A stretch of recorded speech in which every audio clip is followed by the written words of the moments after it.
been wanting to film for a while already, and our schedule just been pretty off lately, to be honest. So real quick update, I'm like driving back home right now because Fashionably Late Sweatsuits has officially dropped, and I had to make some drops in the Bronx. So instead of just sending them in the mail, I was like, why not take a drive and go over there, because I had to go to court for a traffic ticket anyway, which was pretty close. So I went to drop the sweatsuits off. So far everyone loves them. I'm gonna go ahead and drop the Instagram link down below, along with our family page. So you can go to the Fashionably Late page through the family page. And I know it's really not safe driving and vlogging at the same time, but I swear every time I'm driving I think about vlogging. So I'm like, let me just do it. Let me do it, because if not, I'm not gonna put out a video and then you're not gonna be updated about what's going on. So yeah, so our schedule's really been off because we had to pull Ruby out of school. So she was in preschool and we had to pull her out because she kept getting sick. So where I live at, preschool is not free, so we would pay for it. And starting around like the December, she started getting sick a lot, like, just regular natural colds like the kids do. Like if you have kids, when they go back to school, they start getting sick. So she wasn't getting that sick, like, just regular runny nose, no COVID stuff. And every time we would try to send her back to school, they'll just tell us like, oh, wait until the boogers calm down a little bit, which is understandable. I understand that. But if it was happening consistently, so that happened in December. So she missed school. Easier to say, she actually attended school about 3 times the month of December, and I was paying on a monthly basis. So the holidays came, she wasn't in school for the holidays, obviously. So right after Christmas break,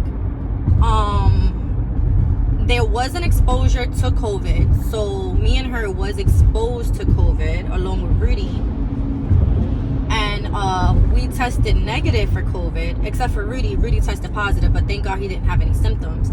But me and Ruby tested negative, and I still felt like it was safer to keep her home at least for 1 more week, just because if there was somebody in the preschool that happened to, I would prefer that they would keep them home to be on the safer side. So I kept her home an extra week. So Monday comes along and I sent her to school, and Tuesday she comes home just sick, bro, like sick, whole bunch of boogers. She actually had a fever for 3 days straight. I had to take her to the doctor. We tested her for COVID, flu, and RSV, and she was negative for everything, thank God. We actually tested her 3 times for COVID, just because, like the whole fever situation and the whole booger situation. Her energy levels was pretty much up there, but during these times you have to take extra precautions. So yeah, so then she ended up getting sick, and then that was kind of the final straw. Like, me and Rudy spoke about it, and we were like, let's just keep her home from school. Like, we can keep her home, so why not? Next year is a whole new year. She'll be 4 years old, and she can go to UPK, and maybe it'll just be a different experience. Like, we don't really know what's going on with COVID right now, so hopefully that kind of like calms down more, because that's pretty nerve-wracking. But yeah, so we pulled her out of school. So originally we had the schedule, and it was like gym in the mornings on the days that Ruby's in school, regular work schedule, and then YouTube videos. So because she hasn't been in school, the scheduling has kind of been off. Like, the mornings has just been so off. We haven't been going to the gym as much. I've been trying to fit in some workouts at home, but the consistency is just not there. Like, non-existent. Consistency, non-existent. And yeah, so we kind of have to like get our scheduling right. And then with the drop of the Fashionably Late sweatsuits, we wanted to make sure everything was perfect with that. Like, we're not gonna drop tacky work, like, so we wanted to make sure the design came out 100. The quality is definitely 100, like it's 100% cotton.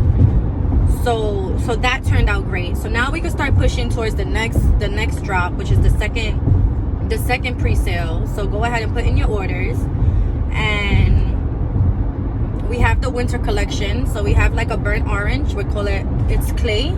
It's like a dark orange. We have an off-white, and we have a mustard yellow. So every season we're actually going to be dropping about 3 new colors or so. So stay tuned for that. Stay tuned. And yeah, that was a quick little life update there, because I left you guys hanging for a little while, and that's not right. That's not right. So stay tuned for some more content. Me and Rudy have like a list of ideas that we want to do. We have a whole bunch of new experiences that we want to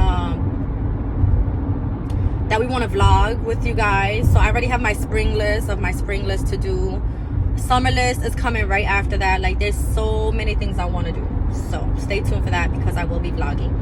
And hopefully we can get Ruby in this camera a little bit more, because, you know, she makes a lot of noise, but what toddler doesn't, right? So Ruby will be here in the camera a lot more often too. So see you guys soon.